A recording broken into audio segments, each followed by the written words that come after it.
সর্বস্তরের জনতা, যুগে যুগে আল্লাহর জমিনে আল্লাহর দ্বীনকে প্রতিষ্ঠার জন্য যারা সবচাইতে বেশি অগ্রণী ভূমিকা পালন করেছে, আমার সম্মানিত যুবক এবং তরুণ ভাইয়েরা, স্কুল, কলেজ, ইউনিভার্সিটি এবং মাদ্রাসায় অধ্যয়নরত একান্ত প্রিয় মেধাবী ছাত্র ভাইয়েরা, ঘরে বসে পর্দার অন্তরাল থেকে যারা শুনছেন, শ্রদ্ধেয়া সম্মানিতা মা এবং বোনেরা, উপস্থিত জাতির বিবেক সম্মানিত সাংবাদিকবৃন্দ,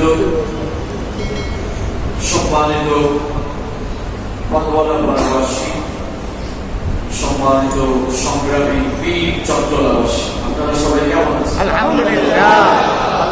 আলহামদুলিল্লাহ। আমাদেরকে ভালো রেখেছেন কি আল্লাহ?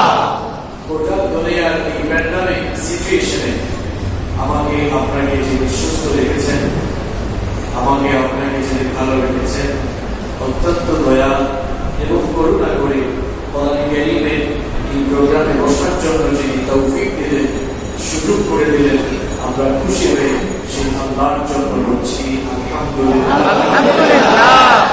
একটু জবান বলে আন্তরিকতার সাথে বলে আলহামদুলিল্লাহ। আমরা প্রশংসা করেছি আল্লাহ। না বলছে আমাদের আল্লাহ প্রশংসা করে কোনো লস আছে না। আজকের এই মাহফিল আপনাদের এলাকায় আয়োজন হয়েছে, আপনারা খুশি না বেজার? খুশি। এখানে আসতে পেরে আপনারা খুশি না বেজার? খুশি। আলোচনা শেষে কি তাবারুকের ব্যবস্থা হয়েছে? তাবারুকের ব্যবস্থা নেই, তাই না? আচ্ছা, অনেকে হয়তো কেউ আসে খাবার দাবার পাবেন ইনশাআল্লাহ। আপনারা কি তাবারুকের জন্য এসেছেন? অবশ্যই আমরা কোরআনের টানে ছুটে এসেছি আলহামদুলিল্লাহ। আলহামদুলিল্লাহ। এই ধরনের মজলিসে আসার সৌভাগ্য সবার হয় না। সাইয়েদনা শেখ আলী কাররামাল্লাহু ওয়াজহাহু তিনি বলেছেন, মাজালিসুল ইলম হিয়া রাওদাতুন মিন রিয়াদিল জান্নাহ, যেখানে যে মজলিসে ইলম তথা কোরআন ও হাদিসের আলোচনা হয়, ওই জায়গা কোনো সাধারণ জায়গা থাকে না। কোরআনে কারীমের বরকতে ওই জায়গাতে আল্লাহ জান্নাতের টুকরায় ভরে দেন। সুবহানাল্লাহ। যেখানেই কোরআনের আলোচনা হয় ওই জায়গার দাম আল্লাহর কাছে কম না বেশি? শুধু কি জায়গার দাম বেশি, যে মানুষগুলো কোরআনের জন্য ছুটে আসে তাদের দাম কি বেশি না? কত বেশি আপনাদের মর্যাদা দেখেন। বিশ্বনবী সাল্লাল্লাহু আলাইহি ওয়াসাল্লাম বলেছেন, লা ইয়াকুলু কওমুন ইয়াকুরুনাল্লাহ ইল্লা খাফাতুহুল মালাইকা। সাইয়্যিদুল মুহাদ্দিসিন আবু হুরায়রা রাদিয়াল্লাহু আনহু হাদিসটি বর্ণনা করেছেন। বিশ্বনবী সাল্লাল্লাহু আলাইহি ওয়াসাল্লাম বলেছেন, যখন কোথাও কোনো সম্প্রদায়ের লোকেরা, কোনো এলাকার লোকেরা সমবেত হয়ে আল্লাহর কোরআন শোনার জন্য বসে দাঁড়ায়, এই মানুষগুলোর নাম আল্লাহর কাছে এত বেড়ে যায়, খাফাতুহুল মালাইকা, এই মানুষগুলোকে পাহারা দেওয়ার জন্য আল্লাহ পাক তার নূরের তৈরি রহমতের ফেরেশতা নাযিল করেন। শুধু তাই নয়, ওয়া গাশিয়াতুহুর রাহমাহ, ওই বান্দাগুলোকে আল্লাহ তাআলা তার রহমতের চাদর দিয়ে আবৃত করে রাখেন। ওয়া নাযালাত আলাইহিমুস সাকিনাহ, এই মানুষগুলোর প্রতি আল্লাহ তাআলা তার রহমতের ভান্ডার থেকে স্পেশাল রহমত সাকিনাহ নামক রহমত নাযিল করতে থাকেন। ওয়া যাকারহুমুল্লাহু ফী মান ইনদাহু, আর এই লোকগুলোর জন্য আল্লাহর ফেরেশতারা আল্লাহ তাআলার কাছে আদালি করে ফরিয়াদ করে আল্লাহ তাআলা এদেরকে ক্ষমা করে দাও, ইস্তিগফারের জন্য আল্লাহর কাছে ফরিয়াদ করে। সুবহানাল্লাহ। সম্মানিত ভাইরা, এই মাহফিল যারা আয়োজন করলেন আল্লাহ তাআলা এই আয়োজনকে কবুল করুন। আমিন। যারা আয়োজন করলেন আর আমরা যারা আসলাম, আল্লাহ তাআলা আমাদের সকলের জীবনের গুনাহগুলো মাফ করুন। আমিন। আমাদের মা-বোনরা আসতে পারেন নাই, তারা বাসা থেকে ঘর বাড়ি থেকে শুনছেন, আল্লাহ তাআলা আমাদের মা-বোনদের জীবনের গুনাহগুলো মাফ করুন। আমিন। সম্মানিত ভাইরা, দীর্ঘক্ষণ আপনারা আলোচনা শুনেছেন, কষ্ট হচ্ছে আপনাদের? না। অল্প কয়েক মিনিট থাকা যাবে না? বলেন ইনশাআল্লাহ। প্রিয় ভাইরা, এই মজলিসগুলো হচ্ছে আপনাদের দ্বীন শেখার জায়গা। আপনারা দ্বীন শিখবেন কোত্থেকে? এই ধরনের মজলিসগুলোতে আসবেন, এসে আপনারা ওলামায়ে কেরামদের কাছ থেকে দ্বীন সম্পর্কে মজলিসগুলো কোনো রাজনৈতিক মজলিস নয়, কোনো রাজনৈতিক সভা বা সমাবেশ নয়, কিংবা অন্য কোনো মানুষ, অন্য কোনো দল, অন্য কোনো সম্প্রদায়, কোনো এলাকার মানুষকে কটাক্ষ করার জায়গা এই মজলিস নয়। এটা হচ্ছে জ্ঞান বিতরণ আর জ্ঞান আহরণ করার জায়গা। আমরা যারা এসেছি, আমরা যেন যতক্ষণ কথা শুনবো আমাদের জীবনকে সুন্দর করে সাজাবার কিছু গাইডলাইন আজকের এই আলোচনা থেকে দিতে পারি, আর আমাদের প্র্যাকটিক্যাল লাইফটাকে যেন আমরা যাত্রা যুগযুগি করে সাজাতে পারি। আল্লাহ তাআলা আমাদেরকে সেই তৌফিক দান করুন। আমিন। সম্মানিত ভাইরা, আল্লাহ সুবহানাহু ওয়া তাআলা এই দুনিয়ায় আমাদেরকে অগণিত নিয়ামত দিয়ে ধন্য করেছেন। কত নিয়ামত আল্লাহ তাআলা আমাকে আপনাকে দিয়েছেন, আমি আপনি যদি বলাটা শুরু করি করতে করতে শেষ করা যাবে না। এজন্যই আল্লাহ তাআলা কোরআনে কারীমে বলেছেন, ওয়া ইন তাউদ্দু নি'মাতাল্লাহি লা তুহসুহা, আমার নিয়ামতের গণনা যদি তোমরা শুরু করে দাও, গুনতে থাকবা গুনতে থাকবা, গুনতে গুনতে কোনদিন তা শেষ করতে পারবে না। সুবহানাল্লাহ। আমাদের বডিতে আল্লাহ তাআলা যে নিয়ামত দিয়েছেন, এই নিয়ামতের তো আমরা শুকরিয়া করতে পারবো না। শুকরিয়া আদায় করে হক আদায় করা যাবে না। আমরা শুকরিয়া করি না, আমরা আমাদের অবস্থা এমন, আমরা যত পেয়েছি তত আরো পাওয়ার আকাঙ্ক্ষা করি, যতটুকু পেয়েছি ততটুকুর উপরে আমরা স্যাটিসফাইড থাকতে চাই না। অথচ মুমিন জীবনটা যেন স্যাটিসফ্যাকশনে ভরপুর থাকে, জীবনের সব জায়গায় যেন আল্লাহ তাআলার উপরে শুকরিয়া আমরা জ্ঞাপন করি। এই জন্য কোরআনে কারীমে আল্লাহ তাআলা শুকরিয়া দিয়ে শুরু করেছেন। মানুষকে আল্লাহ তাআলা তার শুকরগুজার বান্দায় পরিণত করতে চেয়েছেন। কোরআন আল্লাহ তার শুকরিয়া দিয়ে শুরু করেছেন, আলহামদুলিল্লাহি রাব্বিল আলামিন। সমস্ত প্রশংসা আল্লাহ, সকল হামদ, সকল শুকর হচ্ছে কার? আল্লাহ, যিনি বিশ্বজাহানের মালিক। কেমন আছেন জিজ্ঞেস করলাম, ভাই কেমন এটা ভালো না? আরে ভাই আপনি কেমনে বলেন আপনি ভালো নাই? কারণ আল্লাহ আপনারা তো কোরআনে শুরু করেছেন আলহামদুলিল্লাহ, আপনার মুখ থেকে আলহামদুলিল্লাহ বের হয় না। 4টা-5টা বিল্ডিং করে ফেলেছে, এরপরে বলে না ভাই আপনার কয়েকটা বানানোর চিন্তা ভাবনা নাই, যতটুকু পেয়েছি ততটুকুতে সন্তুষ্ট না।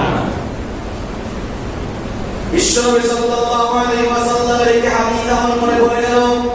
বিশ্বনবী সাল্লাল্লাহু আলাইহি ওয়াসাল্লাম বলেছেন, আদম সন্তানকে যদি সোনা ভরা একটা মার্কা হয়, একটা সোনা ভরা হওয়ার পরেও তার আকাঙ্ক্ষা ফুরাবে না, তার আকাঙ্ক্ষা কমবে না, তখন সে বলবে আমার যদি আরেকটা সোনা ভরা মার্কা নেবে না, আমার জন্য করবে না ভালো হতো। এই জন্য বিশ্বনবী বললেন, ওয়ালাইয়ামনা ফাহু ইল্লা তোরা, আদম সন্তানের পেট 3.5 হাত মাটি ছাড়া আর কিছুই হবে না। 3.5 হাত মাটি ছাড়া আমাদের পেট কোনো কিছুতে পড়বে না। জিজ্ঞেস করলাম আপনার বাড়ি কোথায়? বলে এই তো আমার বাড়ি। আপনার বাবাও কিন্তু বলেছিল এটা আপনার বাড়ি, আপনিও বলছেন এটা আপনার বাড়ি। আপনার বাপের বাড়িও এটা হয় না, আপনার বাড়িও এটা হবে না, বরং আমাদের আসল বাড়ির নাম হচ্ছে দুনিয়াতে তো সুন্দর সুন্দর বিল্ডিং করলেন, তো দামি দামি টাইলস লাগালেন, এখানে ক্ষমতায় কিছুদিন থাকবেন, এমনকি রাত 12টা বাজবে কিনা তারও কোনো গ্যারান্টি নাই। কারণ পৃথিবীতে আসার জন্য সিরিয়াল আছে না নাই? পৃথিবীতে আসার জন্য সিরিয়াল মেনটেন হয়। প্রথমে আসেন দাদা, তারপরে বাবা, এরপরে দাদার পরে নাতি আসে। এইরকম দুনিয়াতে আসার জন্য সুন্দর সিরিয়াল আছে, কিন্তু দুনিয়া থেকে যাওয়ার কোনো সিরিয়াল নাই। দুনিয়া থেকে যাওয়ার পরে সিরিয়াল মেনটেন হয় না। মাঝে মাঝে এমনও দেখা যায় নাতির লাশ দাদা কবরে আছে না? কে কখন চলে যাবো আমরা কেউই জানি না, সকলকেই চলে যেতে হবে। এই জন্য দুনিয়ার জীবন হলো ক্ষণস্থায়ী, আর আখিরাতের জীবন হচ্ছে আমাদের জন্য চিরস্থায়ী। ওই চিরস্থায়ী জীবনের জন্য পাথেয় সংগ্রহ করতে, আর পাথেয় সংগ্রহ করার জন্য এই দুনিয়ার জীবনটা কি আমাদের আল্লাহ তাআলা আমাদেরকে কবুল করুন। যেই কথা বলছিলাম আপনাদের, আল্লাহ তাআলা আমাদেরকে কত নিয়ামত দিয়েছেন, এই নিয়ামত বলে শেষ করতে পারবো না। যত নিয়ামত আল্লাহ তাআলা আমাদেরকে দিয়েছেন, তার মধ্যে একটি দামি এবং শ্রেষ্ঠ নিয়ামতের নাম হচ্ছে সন্তান সন্ততি। যাদেরকে আল্লাহ তাআলা সন্তান সন্ততি দেন নাই, সন্তান নামও আর দেখা পেল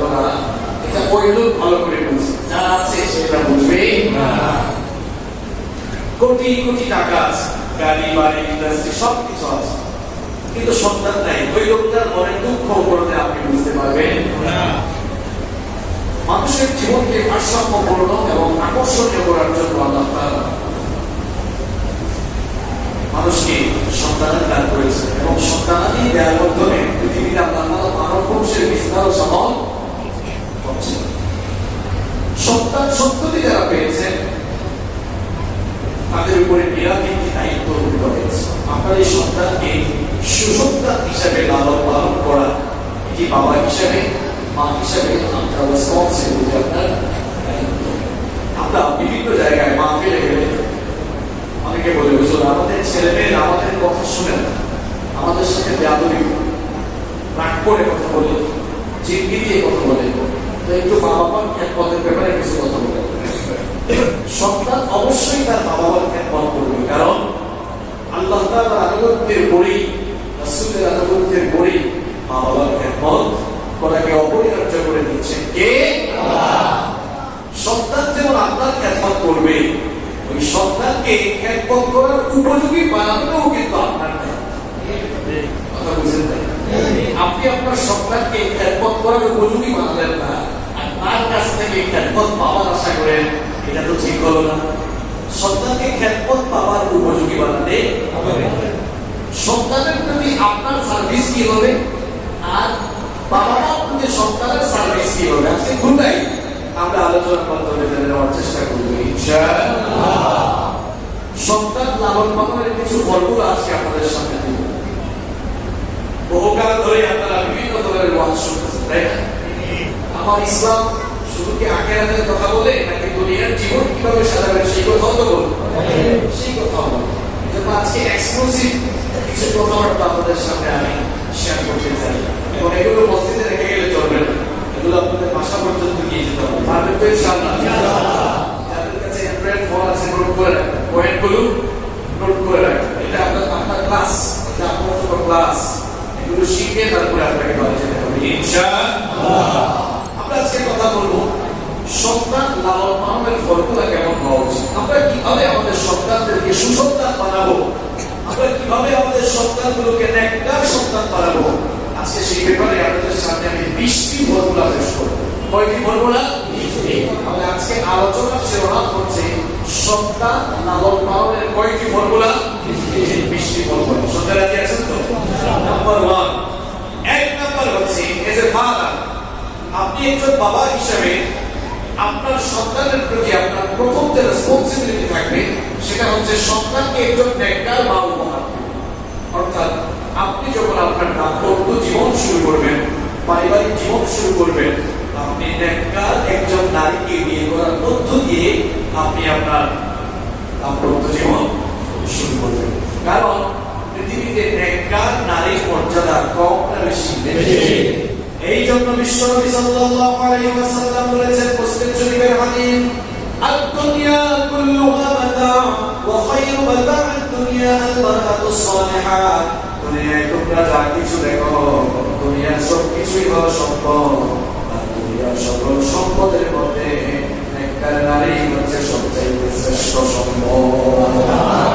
দুনিয়ার সবচেয়ে শ্রেষ্ঠ সম্পদ হচ্ছে একজন নেককার নারী। এই জন্য বিশ্বনবী সাল্লাল্লাহু আলাইহি ওয়াসাল্লাম বলেছেন, নেককার নারীকে গ্রহণ করার মধ্য দিয়ে তুমি তোমার দাম্পত্য জীবন শুরু করো। বুখারীর বর্ণনায় বিশ্বনবী সাল্লাল্লাহু আলাইহি ওয়াসাল্লাম বলেছেন, তুনকাহুল মারআতু লিআরবা', চারটি জিনিসকে বিবেচনা করে সাধারণত বিয়ে করা হয়। নাম্বার 1, এক নাম্বার হলো লিমালিহা, মেয়ের ধন দৌলত অথবা মেয়ের বাবার ধন দৌলত। 2 নাম্বার হলো লিহাসনিহা, মেয়ের বংশমর্যাদা। আর 3 নাম্বার হলো জামালিহা, 4 নাম্বার হলো দীনিহা। বিশ্বনবী সাল্লাল্লাহু আলাইহি ওয়াসাল্লাম বলেছেন, মানুষ সাধারণত বিয়ে করার সময় এই 4টা জিনিস দেখে, মেয়ের রূপ সৌন্দর্য দেখে, বংশমর্যাদা দেখে, আর পরে মেয়ের ধন দৌলতের দিকে তাকায়, আর 4 নাম্বার লাগায়। এখন বিশ্বনবী বলেন, এই 4টা কোয়ালিটির মধ্যে সবচেয়ে বেশি গুরুত্বপূর্ণ কোনটা হবে, কোনটার দিকে তোমরা সবচেয়ে বেশি গুরুত্ব দিবা? বিশ্বনবী বললেন, ফাসফার বিদাতিত তিন তারিবাতিয়ালা, সবার আগে দিনদার মেয়েকে প্রায়োরিটি দাও, সবার আগে দিনদার মেয়েকে প্রাধান্য দাও। কারণ তোমার বউ যতই সুন্দরী আর রূপসী হোক না কেন, তার বাবা যতই ধন দৌলত থাকুক না কেন, তার বাবা সোশ্যাল স্ট্যাটাস আর বর্ষমানে যত বেশি থাকুক না কেন,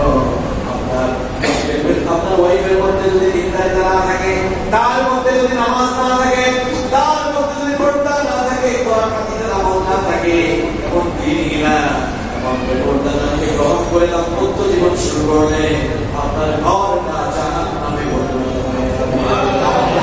কয়টা সুবহানাল্লাহ বলছেন? তালে আছেন না পেটালে আছেন? কি বলেন? দিনহীন নারীকে গ্রহণ করে দাম্পত্য জীবন শুরু করলে ঘরটা জান্নাত হবে না জাহান্নাম হবে?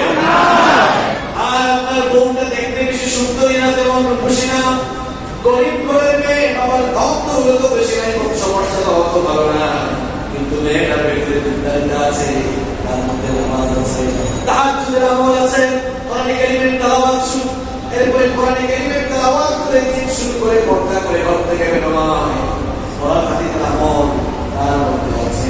এখন দিনদার মেয়েকে বিয়ে করে আপনি যদি আপনার সাংসারিক জীবন শুরু করেন, দাম্পত্য জীবন শুরু করেন, তাহলে আপনার ঘরটা জান্নাতের রঙে রঙে হয়ে যাবে। সুবহানাল্লাহ। এই জন্য বিশ্বনবী বললেন, নেককার নারী দুনিয়ার সবচেয়ে শ্রেষ্ঠ সম্পদ। আদ-দুনিয়া কুল্লুহা মাতা' ওয়া খায়রু মাতা'আদ দুনিয়া আল-মারআতুস সালিহা। দুনিয়ায় যা কিছু দেখো সবকিছুই সম্পদ, সকল সম্পদের মধ্যে নেককার নারী হচ্ছে সবচেয়ে শ্রেষ্ঠ সম্পদ। ভাই, আপনার ঘরের বউটা যদি ভালো না হয়, নামাজ নাই, রোজা নাই, কোরআনের তেলাওয়াত নাই, সারাদিন সিরিয়াল দেখে, এরকম সিরিয়াল প্রেমিক নারী এই এলাকায় কোনো একজন নাই। আপনারা বলছেন তার মানে আপনাদের ঘরেও মনে আছে। কি ভালো কি ভদ্র স্বীকার হয়ে আছে যে এটা স্বীকার করে। দিন নাই, নামাজ নাই, পর্দা নাই, সারাদিন হিন্দি গান শুনে, অশ্লীল সিনেমা দেখে, অশ্লীল ভিডিও দেখে, সারাদিন অশ্লীলতা আর ব্যয়ায় সময় নষ্ট করলো। ওই মহিলার পেট থেকে যে সন্তানটা আসবে সবগুলো কিন্তু সুসন্তান না হয় কুসন্তান আসবে। নামাজ আছে, পর্দা আছে, যে মহিলার মধ্যে ইসলাম আছে, ওই মহিলার পেট থেকে যেগুলো বের হবে সবগুলো আবু বকর মার্কা, ওমর মার্কা সন্তান আসবে। দেখেন, চিকিৎসা বিজ্ঞান বলছে, হিউম্যান এমব্রিওলজি নিয়ে যারা রিসার্চ করেছেন, গবেষণা করেছেন, তারা বলছেন a child gets born before 16 weeks of birth. সন্তান পৃথিবীতে আসার আগে মায়ের পেটে যখন থাকে, জন্মের 16 সপ্তাহ আগেই মায়ের পেটে সে শুনতে পারে। সুবহানাল্লাহ, কিন্তু ইচ্ছা হয় এই কথা বুঝেন না? সাউন্ড কি ক্লিয়ার আছে? শুনতে পাচ্ছেন সবাই? A child gets born before 16 weeks of birth. সন্তান পৃথিবীতে আসার আগে 16 সপ্তাহ আগে মায়ের পেটে থাকাকালীন সে শুনতে পায়। সুবহানাল্লাহ। আল্লাহ বলেন, তাহলে ওই বিজ্ঞান তো দেখি কোরআনের চাইতে বহু এগিয়ে গিয়েছে। বিজ্ঞান কি কোরআনের চাইতে এগিয়েছে? না। এইসব বিজ্ঞানীরা কিছুদিন আগেই দেখা যাচ্ছে। আপনি কোরআন খুলে দেখেন, আল্লাহ তাআলা কোরআনে কারীমের যত জায়গায় শ্রবণ শক্তি আর দর্শন শক্তির কথা বলেছেন। শ্রবণ শক্তি মানে হচ্ছে সাউন্ড, আর দর্শন শক্তি মানে হচ্ছে বসর। এখানে আলেমরা আছেন, তারা বুঝবেন। কোরআনে কারীমে আপনি যত জায়গায় সাম এবং বসর শব্দ পাবেন, দেখবেন বসরের আগে আল্লাহ তাআলা সাম শব্দ দিয়েছেন। যেমন ইন্নাস সামআ ওয়াল আবসারা, ইন্নাস সামআ ওয়াল বসরা ওয়াল ফুআদা কুল্লু উলাইকা কানা আনহু মাসউলা। আবার রব্বানা তাআলা বলেছেন, وجعل لكم السمع والابصار যত জায়গায় সাম পাবেন, বসর পাবেন, দেখবেন বসরের আগে আল্লাহ তাআলা সাম শব্দ দিয়েছেন। বসর মানে হচ্ছে দৃষ্টিশক্তি, সাম মানে হচ্ছে শ্রবণ শক্তি। এখন বিজ্ঞানের যুগ, কোরআন আপনাকে সায়েন্টিফিক ওয়েতে কোরআনের এক্সপ্লেনেশন করতে হবে, কোরআনের ব্যাখ্যা করতে হবে। এই আয়াতের একটি সায়েন্টিফিক ব্যাখ্যা হলো এই, যেহেতু আল্লাহ তাআলা কোরআনের সব জায়গায় বসরের আগে সাম শব্দ দিয়েছেন, তার মানে হচ্ছে সন্তান মায়ের পেটে থাকাকালীন দেখার আগে শ্রবণ শক্তি সে আগেই লাগে। সন্তান যেহেতু জন্মের আগে মায়ের পেটে শুনে, এখন বউটা যদি খারাপ হয়, আপনার সন্তানকে পেটে ধারণ করে সারাদিন হিন্দি গান শুনবে, মুভি দেখবে, তারপর ভারতীয় যে সিরিয়াল এগুলো আমরা দেখলে খুব খাওয়া হয়, তাই না? ভালো কিছু শেখা যায়। বউ শাশুড়ি কিভাবে ঝগড়া করবে, তারপরে সমাজে পরকীয়া কিভাবে মারবে, সমাজ কিভাবে ধ্বংস হবে, এগুলি তো একটা ট্রেনিং, তাই না? বর্ষণের জন্য কিন্তু এগুলো দায়ী হয় না। আর আমরা সামাজিক অবক্ষয় থেকে মানুষকে বাঁচাতে চাই, এবং আমাদের কথাগুলো হয় দর্শক বিরুদ্ধে অনব্রত কথা। কারা বলে এগুলো? ওই যে তারা বলে। সম্মানিত ভাইয়েরা, যেই কথা বলছিলাম, তাহলে সন্তানকে পেটে ধারণ করে সারাদিন ওইগুলো দেখলো। এখন সন্তান যখন দুনিয়াতে আসে, আসার পরে দেখা যায় সন্তান তো সারাদিন গান শোনার জন্য পাগল থাকে, মুভি দেখার জন্য পাগল থাকে। হুজুরের কাছে এসে বলে, হুজুর আমার ছেলে আমার মেয়ে তো পড়াশোনা করে না, সারাদিন শুধু সিনেমা দেখতে চায়, সারাদিন গান শুনতে যায়, একটু দোয়া করে যান তো সন্তান তো চলো পড়ে। আপনার সন্তান কেন পড়বে? পেটের ভেতরে নেই তো সব সময় নিজে শুনেছেন এগুলা, সন্তান শুনেছিল ওইগুলা, এই জন্য তার কনসেন্ট্রেশন ওইদিকেই বেশি হচ্ছে, কি না? আর আপনার সন্তান, আপনার স্ত্রী যদি নেককার হয়, সন্তানকে পেটে ধারণ করে যখন নামাজের মধ্যে তেলাওয়াত করবে, তাসবিহ করবে, দুরূদ পাঠ করবে, যখন পর্দা করে বের হবে, তাহলে তেলাওয়াত করবে, তেলাওয়াত সন্তান পেটের ভেতর থেকে শুনবে, ওই সন্তান পেটের ভেতর থেকে বের হয়ে যখন দুনিয়ায় আসবে, সন্তান পড়ানোর জন্য পাগল পার হয়ে যাবে। তাহলে সন্তানের জন্য প্রথম গিফট কি হওয়া উচিত? একজন নেককার বাবারা যারা এসেছে এখানে, আপনাদের ছেলে এবং মেয়ে বিয়ে দেওয়ার ক্ষেত্রে আপনারা কি ধন দৌলত দেখবেন নাকি দিনদারিতা দেখবেন? কারা কারা দিনদারিতা দেখবেন না হাত তুলেন তো?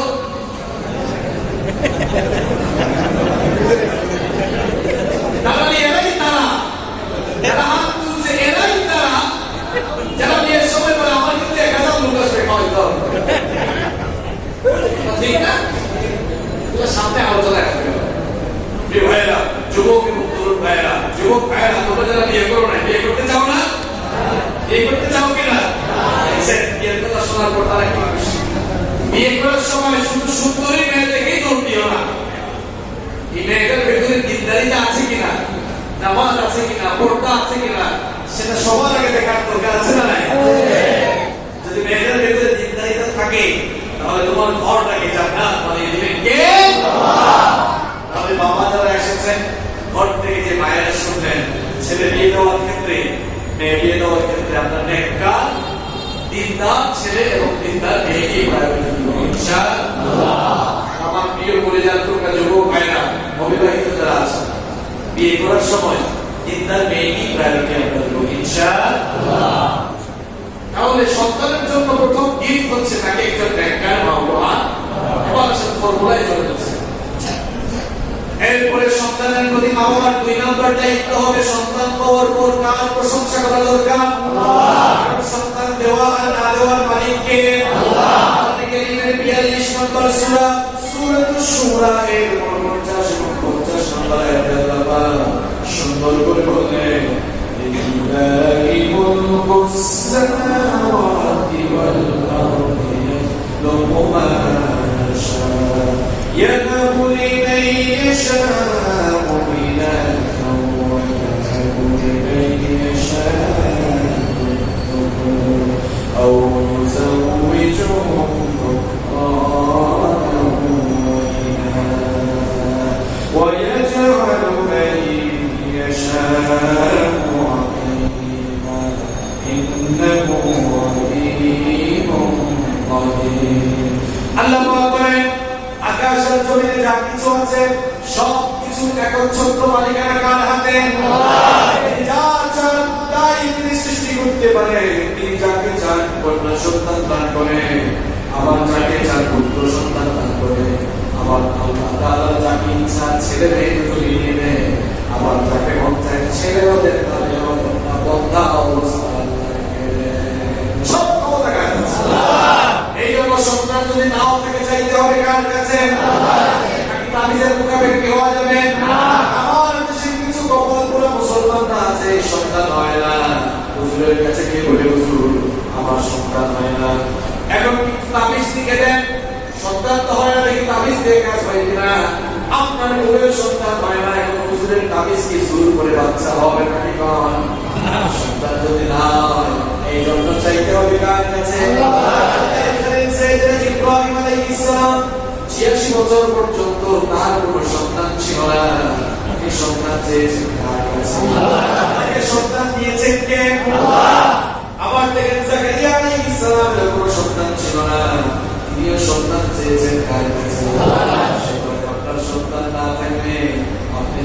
চাওয়ার মতো আল্লাহর কাছে চাইতে পারেন। 86 বছর বয়সে, 72 বয়সে ইব্রাহিম খলিলুল্লাহকে সন্তান দিয়েছেন, আল্লাহ পাক নিঃসন্তান যাকারিয়া আলাইহিস সালামকে সন্তান দিয়েছেন। আবার যে আল্লাহর পুত্র দেবন স্বামী নারী মারিয়ামকেও যিনি সন্তান দিয়েছেন, আপনি চাওয়ার মতো চাইতে পারলেন, তিনিও আপনাকে সন্তান দিবেন। চাইবেন কার কাছে? তাবিজ জুড়াবেন না। বিশ্বনবী সাল্লাল্লাহু আলাইহি ওয়াসাল্লাম বলেছেন, মান আল্লামা তামিমাতান ফাকাদ আশরাকা। যে লোকটা তাবিজ জুড়ালো, সেই লোকটা সরাসরি আল্লাহর সাথে শিরক করলো। বুখারীর বর্ণনা, মান আল্লামা তামিমাতান ফাকাদ আশরাকা। যে লোক তাবিজ জুড়ালো, সে কার সাথে শিরক করলো? আল্লাহর সাথে। আর মুসলমানি কোরআন তো তাবিজ জুড়ানোর জন্য আসে না। কোরআন এসেছে বিশ্ব মানবতাকে হেদায়েতের আলোয় উদ্ভাসিত করার জন্য। সন্তান যদি না হয় চাইবেন কার কাছে? আল্লাহর কাছে। সন্তান হওয়ার পর বাবা হিসাবে আপনার, মা হিসাবে আপনার দায়িত্ব হওয়া উচিত কার শুকরিয়া আদায় করা। আল্লাহ শুকরিয়া করেন। কেউ কিন্তু এখন সন্তান হওয়ার পর বলে, ওয়াও কি সুন্দর একটা ফুটফুটে ছেলে হয়েছে, ছেলে হয়েছে, আপনি কি ওয়াও বলবেন? কি বলবেন? আলহামদুলিল্লাহ। আলহামদুলিল্লাহ। সাইয়েদনা ইব্রাহিম আলাইহিস সালাম তার 86 বছর পর্যন্ত সন্তান ছিল না। সন্তান পাওয়ার পর তিনি শুকরিয়া করেছেন কার? আল্লাহ। তার শুকরিয়ার ভাষা আল্লাহর কাছে এত ভালো লাগলো, দুনিয়ার সকল মা বাবা তারা যখন সন্তান হওয়ার পর শুকরিয়া করে, আল্লাহর প্রশংসা করে। এই জন্য সাইয়েদনা ইব্রাহিম আলাইহিস সালামের জবানের সেই কথা আল্লাহ পাক কোরআনে কারীমের 14 নম্বর সূরা ইব্রাহিমের 39 নম্বর আয়াতে তুলে দিলেন। ইব্রাহিম আলাইহিস সালাম সন্তান পাওয়ার পর বলেছিলেন, আলহামদুলিল্লাহিল্লাযী ওয়াহাবানি আলাল কিবারি ইসমাঈলা ওয়া ইসহাqa ইন্না রাব্বী লাসামিউদ দুআ। তিনি বলেছিলেন, সমস্ত প্রশংসা সেই আল্লাহ যিনি আমাকে বার্ধক্য বয়সে ইব্রাহিম আর ইসমাঈল নামক নিয়ামত দিয়েছেন। আল্লাহর জন্য সমস্ত প্রশংসা আমি আদায় করছি।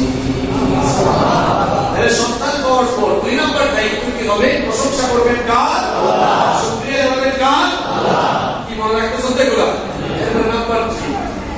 সন্তান পাওয়ার পর আপনার 3 নম্বর দায়িত্ব হবে, সন্তান জন্মের পর সুন্দর করে তাকে গোসল দিয়ে, এরপরে পরিষ্কার করে, সুন্দর করে গোসল দিয়ে পরিষ্কার করে সন্তানের ডান কানে আরাম দিবেন, বাম কানে আমল দিবেন।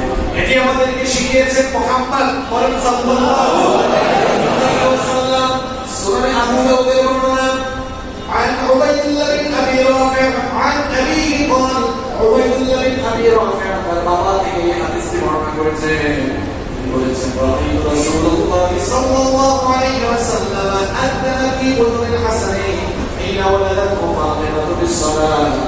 বলেছেন, আমি দেখেছি বিশ্বনবী সাল্লাল্লাহু আলাইহি ওয়াসাল্লামের কলিজার টুকরা মেয়ে ফাতিমার ঘরে যখন হাসানের জন্ম হলো, বিশ্বনবী তার কলিজার টুকরা নাতি হাসানকে তুলে নিয়ে তার নাক কানে আরাম দিয়েছেন। নাক কানে কি দিয়েছেন? যেন আল্লাহর শ্রেষ্ঠত্বের বাণী কর্ম করে পৌঁছে।